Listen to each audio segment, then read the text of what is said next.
Hi, everyone. We're going to have a somewhat brief talk about diversity, inclusion, and gaming. My name is Amanda Stevens. I am not a game designer. I'm probably the only mentor that doesn't make games, shockingly. But I do work in games. So I cover esports for a living. For those of you that don't know, esports are competitive video games. I also work for Aniki, which is a partnership between Intel and ESL to promote diversity and inclusion both in Twitch and streaming abroad. And my background is also in diversity training and media training as well. So I know a little bit about troubleshooting diversity and inclusion issues. All right, so what is the first thing that comes to mind when we hear the word diversity? I'm going to treat you guys like a class. I will point at you. Psych major.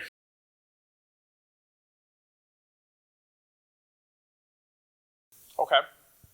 And why do we think inclusivity would potentially be important in our games?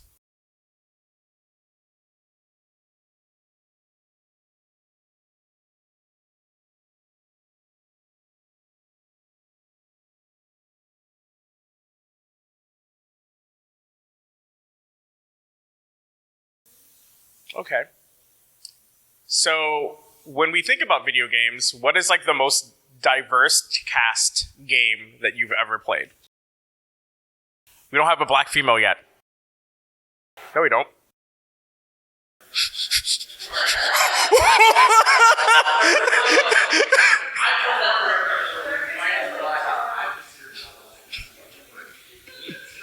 I mean, we have no African American females. And I don't think there are many Middle Eastern people that would call themselves black, because being Egyptian doesn't make you black. What's the most diverse video game you've ever played?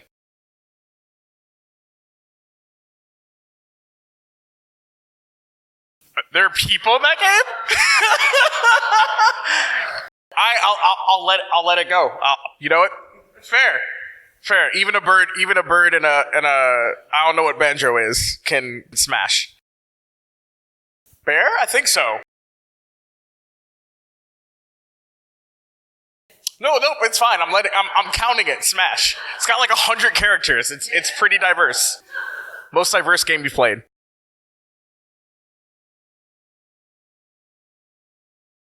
All right, so then like, what is your like form of escapist entertainment?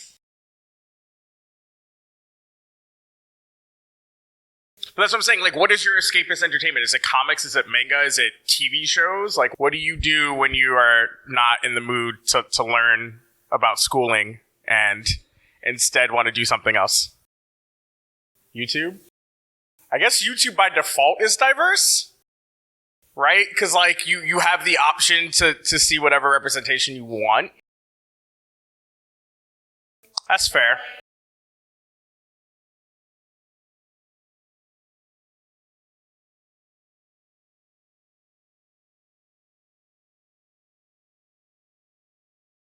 I'm gonna ask everybody else in the room. What is the most diverse video game you've ever played?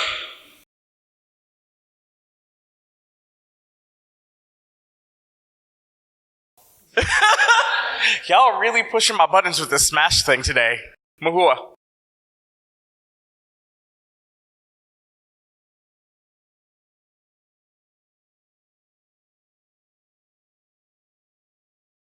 Amy, what's the most diverse game you've played?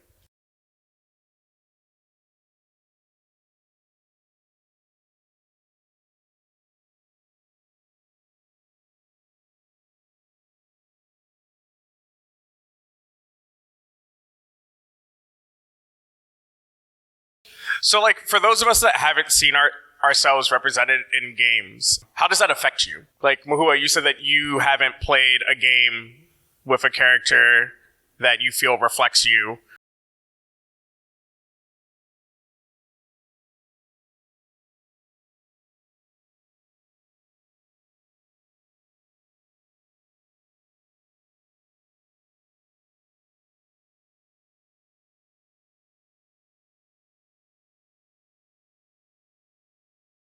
Do you think it's because you don't see characters that look like you in games, so you just instinctively don't make characters that look like you?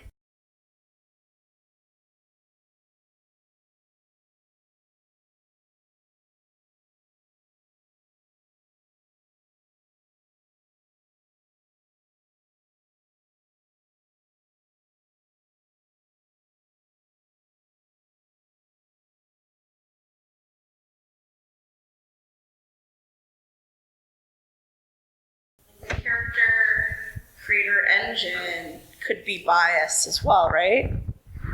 Well, Like- I mean, Or I don't know what you use, but I'm like assuming like they might not have the features. not every single game has a really strong character creation engine to begin with. So, like, I was initially thinking of the game Mass Effect as probably the most diverse game that I've played. But like even then, I remember in the character creation, I did not make my character to look like myself. But I just, I don't know why. It's like, it's a habit. It's a weird habit of mine. well, I'm going to ask Taro because Taro's here. Taro, what's the most diverse game you've played? I was starting with Life is Strange. Oh, that's a good choice. That's a pretty good choice. Now, I had to include both games. But, 1 and 2, right. But yeah, I was thinking Life is Strange was the first one that comes to mind. Okay. So let's break things down just a little bit more. When was the first time you saw someone who looked like you in a media that you consumed? Whether it was a TV show, a comic book, a movie, a video game. When was the first time that you saw someone who looked like you, and how old were you? I immediately think of The Office and Mindy Kaling. But that's also like when I think of The Office and I think of her character, I didn't like her character. So I'm like, oh, so the one person that looks like me is a character that people dislike. I love the how old were actress. you? She's amazing. Oh, gosh. I started getting into The Office like, I want to say like into season 5 or season 6. So whatever year that was in. Don't know the years. But I want to say I was definitely in my early 20s. Okay. I have yet to see really any Greek characters in the games I've played. TV shows? Anything? Any character ever that has made you go, holy crap, that's me? I mean, in personality, many times, but like in terms of like actual literal appearance, the closest I ever got was like Dom from Gears of War. Okay. And like that was when I was Gotta like, hit the gym a little bit more. a little bit. A little bit. But like that was like when I was like 6 or 8 years old. I still need time to think. I don't know. I have the opposite tendency. I mean, I always create black characters. My me characters in Smash are Black Steel, Black Storm. So I'm all the way black. What was the first time you saw? yeah. What was the first time you felt like you saw someone in media that Yeah. you were like, "That's me"?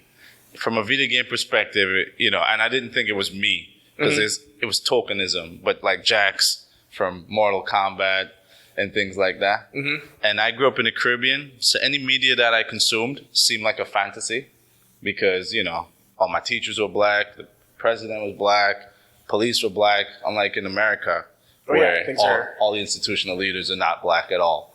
So I had a different perspective on race. But when I came here, I got that education on race, and I was very concerned about it for my son. So I'm always kind of that's how I come from it. Okay. Astra, when was the first time you saw someone who looked like you? I'm gonna have to cheat because I grew up in Chinese community. That's where I was always from. Too bad. But if I want to recall correctly, the first time I see a Chinese person in a Western-made media was from Mortal Kombat 2. Guess who? Liu Kang. I mean, Liu Kang's dope. So what I'm seeing is that like we have two different types of lived experiences in this room. People who grew up in communities and in regions that reflected themselves, so they grew up seeing positive representations of themselves, and then we have. Somehow this worked out perfectly. The other side of the room of people who haven't seen themselves always represented positively. And so what I find is really interesting is like on two corners of the room, we have two different experiences, right? We have Mahua, who has not always seen positive representations of people who look like her in media, and that seems to have manifested itself in some way in the type of characters she creates in the games that she plays. And over here, we have someone who grew up with, positive representations of himself in growing up and now always makes characters that look like him. And this isn't to make anybody feel bad. So that's not the place I'm coming from. But we can see why diversity matters. We can see how it affects our sense of self-worth. It affects the type of characters we create. It affects the way that we interact with the games that we play. And it's a little disappointing when you hear people who can't think of a character that looks like them. We can always have like an interesting conversation of a game like Overwatch, which is funny because this happens every time. Every time I give this talk in games, Overwatch comes up, and then people start debating people's ethnicities because they want to see themselves, right? And I think that's sort of why I like doing this talk and asking these questions, is because you start to see, you always hear, well, representation doesn't matter, right? You have the two camps. Representation doesn't matter. It's fantasy. You don't need to see yourself in everything you do, right? That's one camp. And then there's the other camp of why representation matters and the abstracts it creates. For me personally, I'm a biracial kid. My mother's white, my dad's black. I do not see a lot of people who look like me in pretty much anything I view or play. I also grew up in the early 90s in the United States, where until like Power Rangers, there wasn't a positive black character that was like a main character on a show. You had black characters like Black Lightning on like Super Friends who were on like every so few episodes. Or, you had the one black character on the Centurions and he came in like halfway through the show and he wasn't in every episode. So it wasn't until like Power Rangers, and that's 93. So I had like 6 years of my life like watching TV and not seeing someone who was black, who was like on the show every week. And I didn't have to like make sure I like saw that one episode, right? And then when I started playing video games, everybody was white or Italian. Or not human. So I like gravitated towards characters that were like not human, because if you're not going to get black people, then you probably want to play the alien dude instead. The first black character I got to play in a video game was Barrett in Final Fantasy VII, and that wasn't super duper great. Not every black person speaks in epithets all the time and isn't an absentee father. And man, Barrett is a very problematic character the more you think about him. But he's got a gun for an arm, and that was kind of cool. There's and also problematic. I remember there was a interesting critique about Halo series and how the alien species you're fighting against is more diverse than the human species. Yeah, I mean, and this is true in a lot of games you play. Like there's like 20 Shades of White, and then like the one Latinx character. Maybe the one black dude who like works in like the weapons dispensary, and then 12 like 1,000 different aliens that you kill, and you're like, and then you hear our game makers say that it's difficult to make diverse characters in their games, right? It's hard to make a female character, but y'all make like 18 different alien species. I don't know about that, right? So what I want to ask you all, especially the two people who are making games, and maybe you one day make a game as well, how do you think you're going to make your game more reflexive of the people in your lives and make them diverse? So we'll start here. Well, the game that I wanted to develop is a place-based game, an actual context in Schenectady, and it is intended for young black males initially. But I wanted that to be able to be scalable to anybody who just wants to play the type of game. And so it's kind of a necessary part of the game that I'm trying to create for characters to be able to create an avatar that reflects them, have superpowers that might speak to what they're actually capable of. So for me, it's definitely a core part of your game design. I know nothing about the game you're making, so. So the game I'm making doesn't like have people in it. But I think going forward, making more games beyond this, I will definitely like take into consideration, especially a lot of the biases I have, because I have a similar experience to Mahua in the sense that like even in my art, it's reflected a lot of like a lack of diversity, and I absentmindedly don't really think too much about things like that. But yeah, it's something that I do like subconsciously. Like I don't include a lot of diversity in a lot of the things that I create, and I think it's something that I have to like think about and like work on, because it is weird that I don't represent myself in a lot of the things I create, and that's something I want to work on. So I have a question for you. Like, does your game have text? No. So there's no dialogue. No. And there are no humans. Just a little like It's like a little. it's like a people. But with What about music? There will be music. Well, sounds, kind of music. Sounds? Yes. So a thing to maybe consider in the game that you're making is think about music that represents your culture or different cultures, right?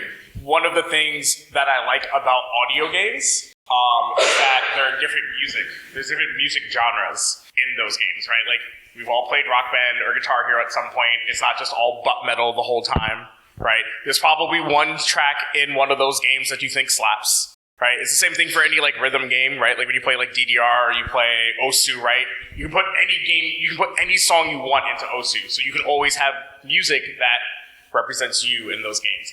Music and dialogue and text are a great way to incorporate diversity into a game that doesn't have characters, right? Because we all know how like my family, part of my family is West Indian. We don't really talk to them, but I know what they sound like in comparison to my like Jewish friends, right? And I know what my Jewish friends sound like compared to my Hispanic friends. So I know that I can write dialogue in that tense with that type of sound to it to represent other people. So like, even if it's just a text box that pops onto the screen that tells you about the next thing you do, maybe you have that written in a way that isn't just straightforward English, so that people who grew up in homes where just, traditional English wasn't the language used, they can go, oh, that's how I talk in my household. Maybe having different types of music, drawing music from different regions, gives people a sense of, oh, this isn't the standard fantasy fare, or this isn't the standard top 40 music that just plays in my Madden menu screen, right? Those type of things we can do that don't involve characters per se, right? But they still bring diversity to our game. Does that make sense? Yeah.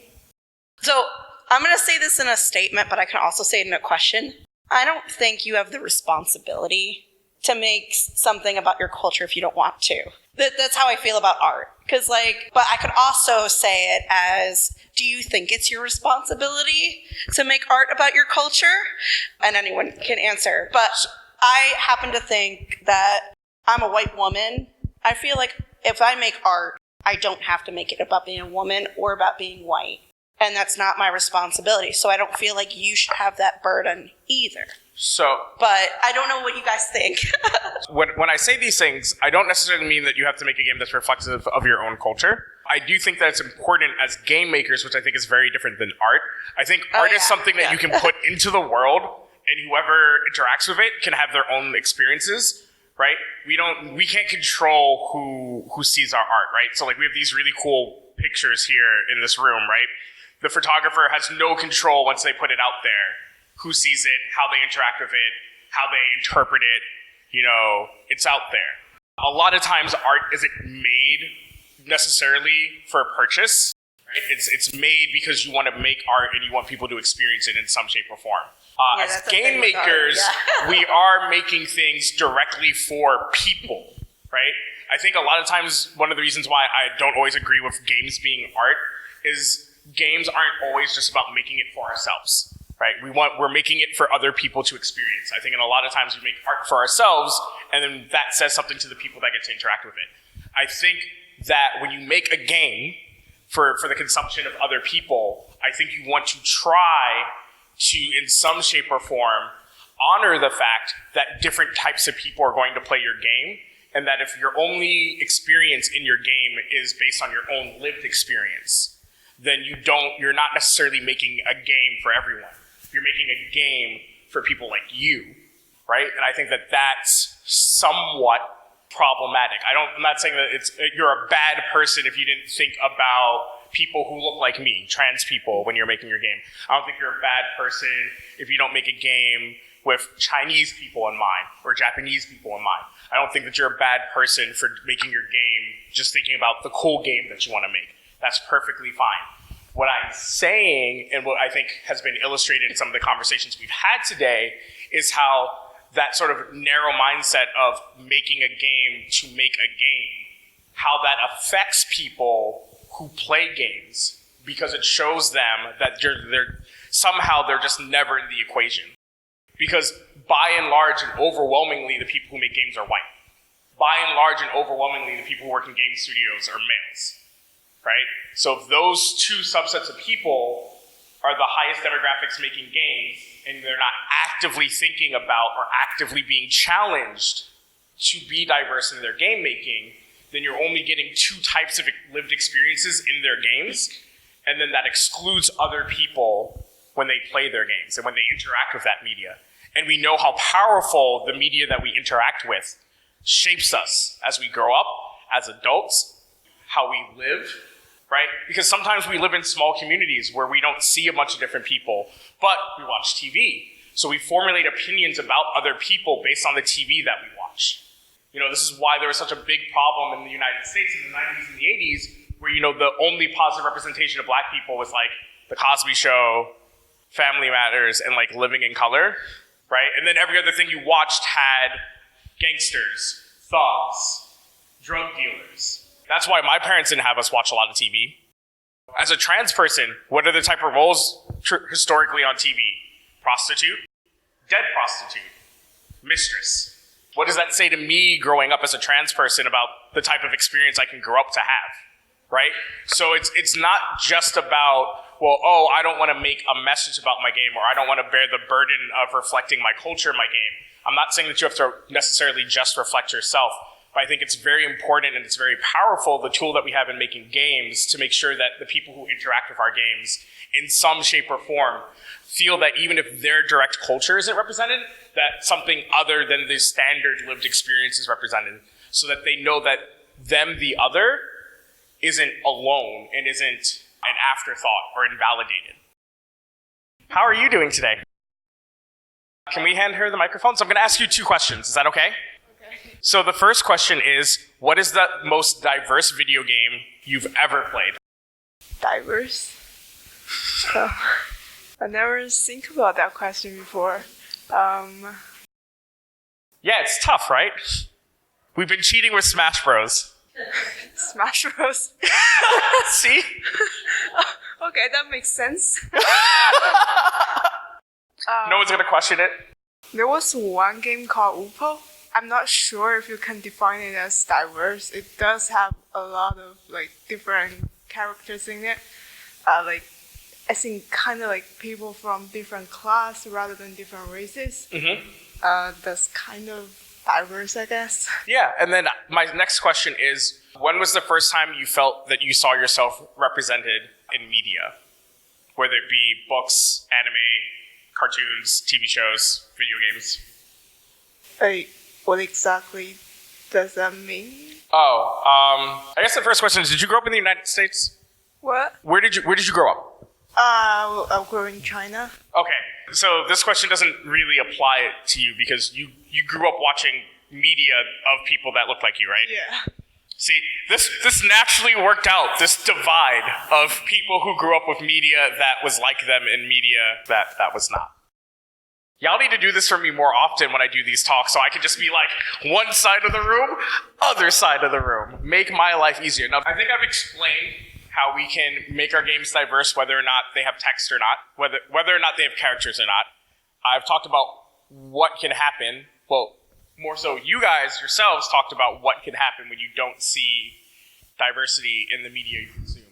You expressed, the concern you have for raising your child in this country where diversity in media is not a big thing. We've seen how it affects the way that we make our characters and how we experience ourselves in our games. What I'm going to do now, since I've been talking, and occasionally, asking pointed questions, is do you have any questions for me about how to make your media? Well, I'll make it more broadly since we have a bunch of different types of people in this room. Do you have any questions for me about how you can make the games, the media that you make, more diverse? Hi. I have a question. Sure. Let's say your game does not feature human characters nor text, because I'm making a racing game. Mm-hmm. How do you add more representation, or what are some strategies that comes to mind that you can add more representation in those contexts? Sure. So there's a few questions I have about your game then. 1, does your game have music? 2, when you say racing game, do you mean traditional cars? Do you mean something like Wipeout, where it's like futuristic flying crafts? It's more like Wipeout? All right. So even in Wipeout, there's a ton of lore in that game that you get through just reading about the race. Like when you complete races, right, you get developmental images of the racetracks. When you look at different cars, you hear cars is a loose term. There's no cars in Wipeout. They're flying jet planes. Each of the cars represents a different company, and you get a little bit of backstory about that company, what it does, right? Just like in actual race cars, a car usually represents a brand. So those are things that you can keep in mind. You can put it into the lore of your game and not necessarily, because like we've all played a racing game where sometimes we select a car and a little bit of text pops up. Either it's about the driver or the car itself. We'll exclude Mario Kart because everything Nintendo makes the assumption you know everything about Nintendo, so they don't do that. But in other racing games, you do get just a small bit of text, whether it's about the driver or about the company of the car that they're representing. So that's something you can consider. The types of racetracks, depending on how developed you want it to be, you can have a dirt road versus, something very metropolitan versus something, in a back road style.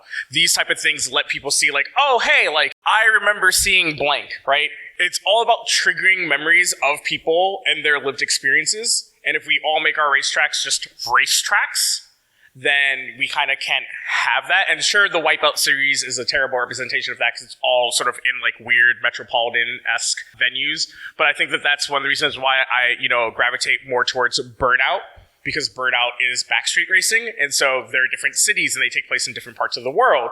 And so, I really like racing on the New York racetrack. I wonder why. Maybe it's because I'm from New York. I have a friend who's from England, and he'll play in any racing game. He's always like, yo, we're doing the London stage because there's nowhere else that exists in England but London. So those are things that we can do. And like I was saying before, music, diverse music, trying to look at music that fits the theme of racing, but represents other cultures. There's definitely racing games you tend to want to have very up-tempo music. You can look through copyright-free music and type in up-tempo Chinese music, up-tempo Indian music, and have different types of music be sort of the vehicle for your racing game to have different cultures represented. Because like I said, it's not about every single moment of your game being diverse. It's about having those select moments that happen so that when someone's consuming the media that is your game, have this thing that immediately goes, oh, my auntie, she listens to that music every day, and that's great. And cool, I never thought I would hear Indian music in a game before. Or, oh, this race car company is a manufacturing, is represented by a manufacturing brand in Singapore. How often do we have Singapore-based characters in games that aren't mafia, right? So there are little things that we can do that are just, in the grand scheme of designing our game, are pretty throwaway, but they mean way more to the people who consume our games. Not everything has to be a grandiose thing where it's like, this character is a Black and Chinese individual from Berlin, and they are also Jewish, and here, I've hit everything. And this character, right? We don't need to, have these sort of grandiose representations of diversity like people think we're talking about. A lot of people think when we talk about making diverse games that we need to, have this huge melting pot of characters, and we think every race should be represented and every backstory should be. No. We're saying cast a wide net, and I guarantee you, even if someone doesn't feel directly represented, it tells them, oh, this person thought about other people besides white. I know I went on a very long tangent, but I hope I answered your question, Taro. Yeah, perfect. Does anybody else have any questions for me about how to make their game more diverse? Ask me anything. I was just wondering if you have any suggestions about critique for games or game companies. Yeah, super easy. So number one, if you are a game company and you're making games and you want to make something that's diverse and not part of the lived experiences of your employees, hire sensitivity writers. Sensitivity readers. Or put a call out on Twitter and say, hey, we have this West Indian character in our game. Nobody in our office is West Indian. Is there anybody out here who can read the dialogue that we've written for this character and make sure that we are, honoring that sort of background as opposed to stereotyping that background? I've done a lot of sensitivity readings for independent fiction, independent games, about trans characters, about multi-ethnic characters, about multi-ethnic characters that didn't grow up in multi-ethnic households. Those are things that game companies are starting to realize more and more that they need, and especially in the indie and AA space, right? they are more willing to have diversity readers. That's one way. To be honest, there's no way to directly critique, like especially AAA companies, about their lack of diversity in games. That's just, you can talk about it. It's a thing that everybody knows. They know it. We as the consumer know it. The critiquers, the reviewers know it. And it doesn't seem to change. So you can just talk about it, right? And you can also talk about you can also deconstruct. So one of the cool things as critiquers, as people who consume media, is that we are fairly intelligent individuals, and we have multiple experiences with media, and we can look at a thing that's presented to us, and we, with our analytical brains, can look at it and say, this wasn't intended to be like this, but you can interpret it this way, right? There are ways in all media to deconstruct it into a way and see how can we present this to people as a more diverse game. Yeah, right? because I feel like too, like when there's critique, you're looking at what's there, not what's missing, like who's not represented. I feel like it's, if I were to critique something. So when you do critique, Yeah. you're doing a bunch of things, right? Number one, you are not looking at the game. Let's use games as a model. So usually when we're critiquing games, there's the obvious thing we're doing. Does the game play, right? When the game tells me I'm supposed to be able to run, jump, shoot, do I always run, jump, shoot, or do I run, pause, jump, pause, shoot, right? Is it supposed to be a fluid motion or is it not? You know, we're talking about mechanics, we're talking about graphics. But there's the other aspect of the game, right? You know, this game is supposed to feel like a space western. Does it feel like just a space game or does it feel like a western game? How do those elements blend together? What is it about the game that is supposed to trigger those constant feelings? You know, is it supposed to actually feel like Cowboy Bebop? Or does it feel like Andromeda with people wearing cowboy hats? Right? There are different ways that we can look at media for critique, and it's also the lens of the critiquer. What is the thing that we're trying to talk about the game? You know, are we trying to say that the game is part of feminist media? Does it have, you know, intersectionality in it? Does it, you know, have multiple races talking about race? Or is it just multiple characters that look differently, but they all have the same dialogue? Right? There's a bunch of different ways to look at things as, for critiquing. So it's kind of really hard to talk about critique in a broad stroke because whenever a critiquer is talking about a thing, they're talking about it from a specific angle and for the audience that they're talking to. That's why when I say that you can't critique large game companies is because we don't know anything about the process of their game, right? They tell us their developmental stages and it's usually, oh, look at the art, this is the art direction, this is how we came up with the fluidity of our gameplay, this is the story. We don't know the broader scopes. That's why I say when you deal with like AA and like super independent games, those usually do talk more about the full developmental process of their game, and you can give them a more honest critique based on what you know the goal that they want to accomplish. One of the problems with critiquing large companies is that you can't have active conversation with them, and so you can't challenge or hear the response to being challenged. You're just screaming out into a void, and true critique requires you to be able to interact with the person that you're critiquing. Any other questions? Yeah, Maximus?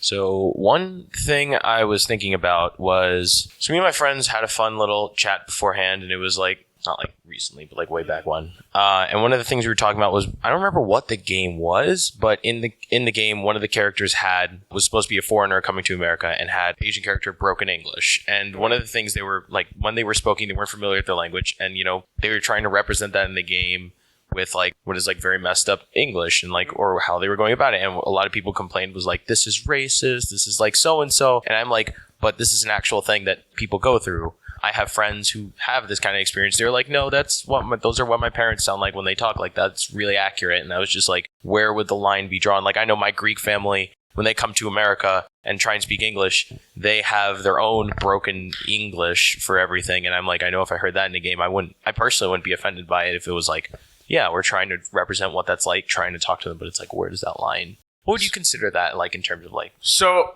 like I said before, when I was answering Amy's question, one of the big things that you can do is have sensitivity readers.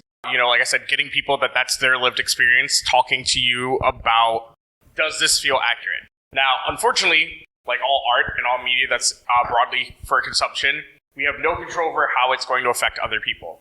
You can have a sensitivity reader come in and say like, hey, I want to know what it's like, what a fresh off the boat person from Paris in the United States sounds right? And they will be like, yes, this is the type of language that I heard in my household, you know, the sort of blending of English and French, mispronunciation, whatever it may be. And this is super accurate, right? And then you make your game, you use all this dialogue, and you have French immigrants in the United States saying, this is terrible, we don't all talk like this in our household, you know, we speak perfectly fine English, and you can't control that, right?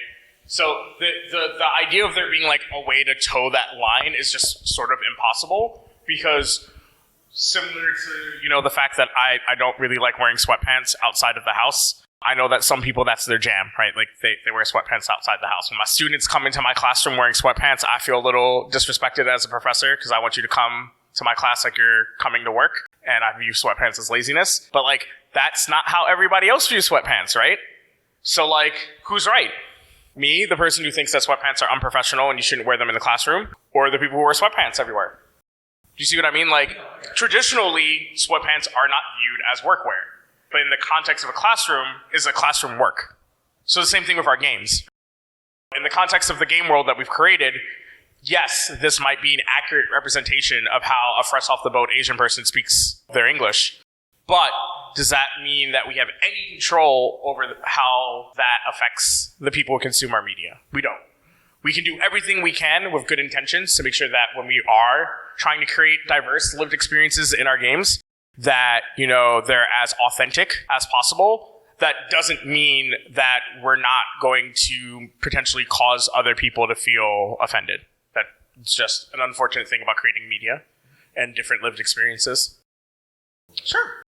Second thing would be, so for the previous question, personally, I grew up in like a weird household. I had like just white mom, but she's like accepted into more ethnic communities than I am as a person. And I didn't have a lot of like representation for my people. It was only recently I've really started to like see representation in Greek. And like, I don't think I've ever seen a Trinidadian person in like a video game before or a movie or anything. But that's like, I've never really felt that as like an impact.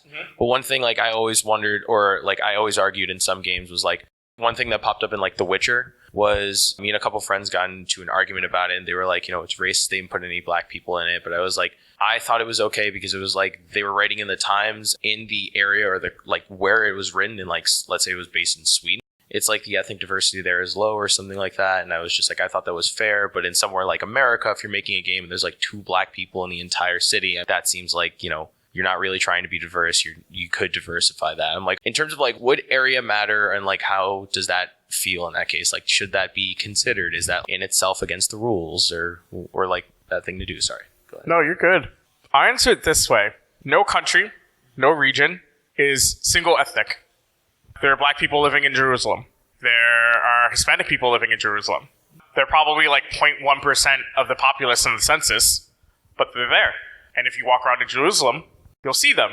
Because despite what censuses tell us, right, of, oh man, less than 0.1% of the populace, that doesn't mean that when we walk outside, we're not going to see those people. It just means that we'll probably see 1. We'll probably see 2. We could go an entire month in Jerusalem and maybe only see 4 black people, right? That's what 0.1% of the populace means. When we make our games, and we make them in locations, especially games that have open worlds where we're, you know, going all over the place, we can still account for the 0.1% of the populace. One of my biggest critiques of people who say, well, you know, if I'm writing a game that took place in the medieval times, there weren't black people. It's just not true. One thing I wanted to clarify, keep forgetting the mic. I wasn't arguing with him. I meant the point we were arguing wasn't like there shouldn't be any black people in it because the time it was like, or anything like that. It was like, no, there should be representation. Don't worry about it. If you haven't noticed, I give very long-winded answers, but I tend to touch on everything. When we're looking at the type of games that we're making and the way that we're representing, let's say we're building a real-world game. So right now, we're building a game that takes place in Wisconsin. I have no idea why we're in Wisconsin. I just pulled it out of my ass. It's the first state I could think of. Cheese? Sure. We're building a game as cheese farmers. That's right, cheese farmers. All right, what do we know about Wisconsin? Now, the only thing we know about Wisconsin is that it's cheese, and it's probably where white people are made. It's probably one of the places in the world where there's like white people factories. So we would have to look up things about Wisconsin. We could reach out to people who live in Wisconsin. There's a really cool comic book series called Local. It's by Brian Wood, who is a terrible human being, but the comic book is very great. What they did was it's about a character that ran away from home, and each issue is her a little bit older, living in a different city. Some of them not super well-known cities. Do you know what they did? They reached out to people who lived in those cities to take pictures of the location so that when you're seeing in a panel to us a throwaway movie theater, people from that city can be like, nope, that's the Johnson's movie theater on Main and Manning. When we make locations, especially if we're making real-world locations, right? There are ways to interact with that location to make sure that we're representing it. Sometimes when we do that in video games, we just don't. We're like, we know New York, we gotta put some brown people, some white people, we gotta put some people dressed like they're still in the 80s, right? We know what New York City looks like, so we'll just make it look like New York City. And then you're like, actually, that kind of looks like Vancouver, but, sure. And then when we do our fantasy games, right, we go, well, it's fantasy, so we don't have to do anything. We don't have to do any research. But then they'll tell us that, we based it on this culture. And what they're basically trying to say is that we based it on this whiteness, or we based it on this ethnicity. So when we're building a game, right, we're looking into regional diversity. There are ways to still be diverse. It might not be the type of diversity in the sense of like, oh, there needs to be black people. But like, there's hella brown people in Sweden. Germany is not all white. Contrary to popular belief, in every movie you'll ever see involving German people, there's a ton of black people in Germany. There's a ton of Indian people in England. There's also a ton of Asian people in England. But when we watch a movie that takes place in London, we see Pakistani and Indian people, and we see white people, and the one brown friend, who's usually from the West End, which means that they're from the ghetto. Right? So, like, there's ways to make our games diverse and still be accurate to the locale. You just have to make sure that if people challenge you, because like the thing is like in a lot of these cases, people are going to challenge you no matter what. You could do our cheese farming game about Wisconsin, put brown people in it, and then people are going to be like, there's no brown people in Wisconsin. And you're going to be like, well, actually, according to the U.S. Census, there's 2% brown people in Wisconsin. So yeah, there's like 100 black guys. And they're like, yeah, it's Wisconsin, right? 2% is probably more than 2 people. But like, no matter what we do, right? There are people who are always going to challenge us. There are people that are going to have an expectation, and when it doesn't meet their expectation, they're going to challenge you because they're going to say that you didn't meet their expectation and that you were forcing diversity into their game. I can give you all the advice in the world, but I can't tell you how to not be challenged. You're always going to be challenged. You're going to be challenged by the people who you made your game for. So just be ready to put battle armor on. If someone tells you that you made a game that took place in Sweden and there were brown people and they're pretty sure there's no brown people in Sweden, you can be like, well, actually, there are. And they're going to be like, not the Sweden I know. And you're going to be like, cool. So like, not actual Sweden? Got it. Right? Just have wit. Who has a question? Sure. In terms of making fantasy games, it is fantasy, so you can make it as diverse as you want. It doesn't have to follow the quote-unquote rules of what you're creating. For example, if you say your fantasy game has a creation maker and you can make your character look like a black person, and that person, your player, is traveling around and like exploration. That's what people do. So yes, you could be, say, for example, in Skyrim, and you're Argonian race, and like, guess what? Sorry, am I speaking French? I'm totally not a fake gamer girl, and I know everything about what you're talking about right now. No, you don't need to explain. I understand everything you're saying. But you as a player are exploring a fantastical world, and yes, while everyone around you looks different from you, the idea of travel and exploration is still there, so why can't other NPCs, in theory, also explore? Yeah. Diversity is still accessible in Middle Ages, Yeah, no. The moral of this story is that no matter what you do, there are going to be people very unhappy that you made a diverse game. There's no logic or reason to not having a diverse game, and the people who are upset that your game is diverse are going to be upset because your game is diverse. But they're still going to play your game, and they're going to buy it. And they're going to be mad butthurt about it the whole time. But you still got your dollar bills, so it doesn't matter. You still sold a unit. Convoluted way of supporting your statements. Yeah, exactly. Taro? I have a question. Sure, it's going to be our last question. Yes. As game makers, the main concern that I usually have is whatever universe that we create is going to be interpreted as a normal from the audience. So with that in mind, are there sensitivity readers on general atmosphere and like the general world and letting us know whether there are any not just misrepresentations but underrepresentations that we So I think when it comes to fantasy worlds, that's basically what we're talking about here. In your QA, in your playtests, you just make sure that your playtesting group is very diverse. And then you make sure that you ask that type of question. One of the things that we forget about when we playtest our games is we don't always playtest our story. That's why a lot of times really terrible stories get through in games, because the only people who sort of work on the story is the story department. And so it's, very in-house feedback culture. Maybe they, push it out to a friend or something, but a lot of times, and from talking to people who work in games, story is not something that's playtested. Right? Atmosphere is something that we might ask in our feedback question of, what did you think of the atmosphere? But, we don't ask pointed questions. And so you can say, does this game feel culturally diverse? You can just ask that very pointed question. Does this game feel culturally diverse? And what that means is, do you feel that there is an honest variance of culture in the game? Or does it all just feel alien? Do you feel like it's just, sure, there's different music, sure, there's different locales, but at the end of the day, it's just all alien? When I think of media that I've consumed, especially for aliens, I really like Star Trek. Every different race has culture, a look, and even if they don't have a look that I can distinctively go, oh yeah, that's that culture because I paid so much attention, the way that they interact with other people, the way that they speak, everything about them says, I'm this culture, right? I think a bad example is Star Wars. I feel like every alien in Star Wars is just alien. I don't really get a feel of a culture, right? I can tell you shit about the Wookiees.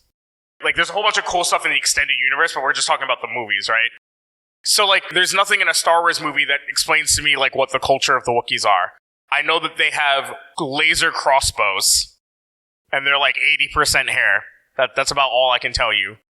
And so, we know the difference between multiple cultures being defined in an aliens, and we know what just aliens are. And that's just a thing that you just need to ask yourself when you're making your game. Do I do anything to make this feel separate from the other aliens? And also, like I said, just ask pointed questions of your playtesters. One of the ways to make sure that your game is diverse and inclusive, have playtesters. Ask people really pointed questions. Make sure your playtesters are diverse. If you do not have diverse playtesters, scrap, try again. Offer people of different ethnicities different amounts of monies to be playtesters. White guy, 237, gets $10. Indian chick, 1 of 18, probably $30. Incentivize diversity in your playtesting. There's ways to do it. But with that, I think I've covered a lot of different grounds on why diversity and inclusion is important in our games, how it affects us as we grow up, how it affects the people around us. And I think I've hopefully given you guys enough information on how to make your game more diverse. And I hope I've challenged you about why diversity is important in your games, even if your game is, has no music or sound or dialogue. We'll figure it out. We'll find a way. No, it's cool. It's great. I'm sure the game is going to be awesome. I'm going to give you guys my business cards. It has my email, my phone number. Don't call me. Just email me. And yeah, we need diverse games. Thank you very much. No problem.